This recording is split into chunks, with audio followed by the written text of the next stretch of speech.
I no longer knew my child. I didn't know. I left her at 3. I left her as a baby, and I returned to a little girl that I knew nothing about. She would say, "Asia, don't grow up on me now, don't get big." And then once I would visit her, because my Nana would always drive to whatever prison she was in, she would see me, she would say, "Asia, I told you not to grow up on me." We would have a nice time when we were there, but I never liked leaving her because, again, she's my mom, and it was hard not having her there because a mom is supposed to be there for their daughter and love them, and I felt like it was my fault somehow. But what I didn't realize until a little while ago is that it wasn't my fault in it, and I used to think that my dad and my mom were both in prison because of something that I did. And it was hard because I loved her very much and I knew she loved me. You're really excited, that you're gonna get a reprieve from the prison walls. Having a visit and seeing your loved ones is an escape for a moment.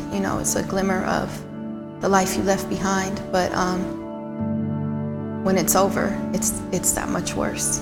The return, walking out of the visitation room and watching them pull out of the parking lot.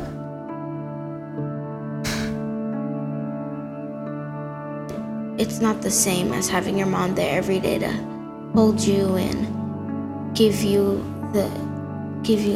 lots of love and be there for you every single step of the way as you grow up, which was difficult for me. I sat amongst women who didn't have a date, who had sentences 3 times, 4 times the length of mine. And so, from a different perspective, a bit of gratitude that although this was a challenge and although I was separated, that it would soon come to an end. And then the not so pretty side of that is detachment, right? Having to, in a sense, detach myself from the world, from my daughter, put her on a shelf because it was too painful. Really what kept me going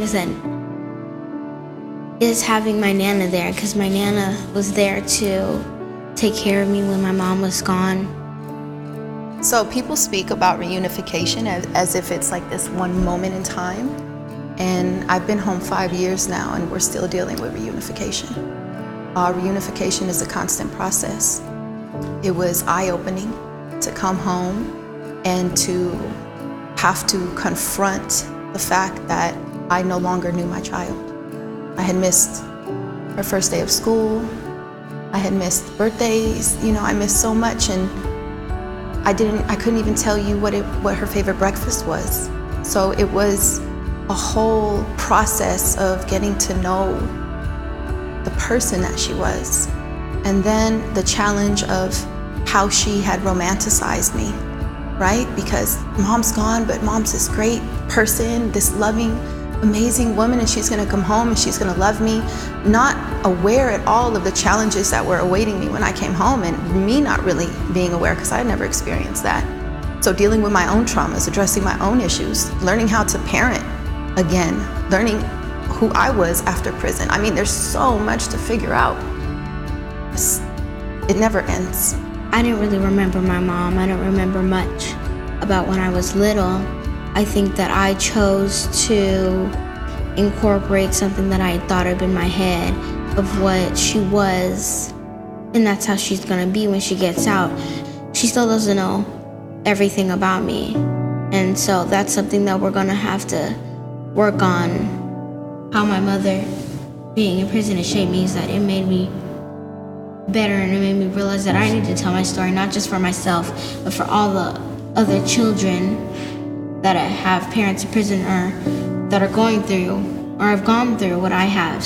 I'm kind of grateful that it has shaped me this way instead of it could have sent me down a whole nother path. But I have people that love me very much, so that I know that and if I put my mind to anything, I can do anything that I need to.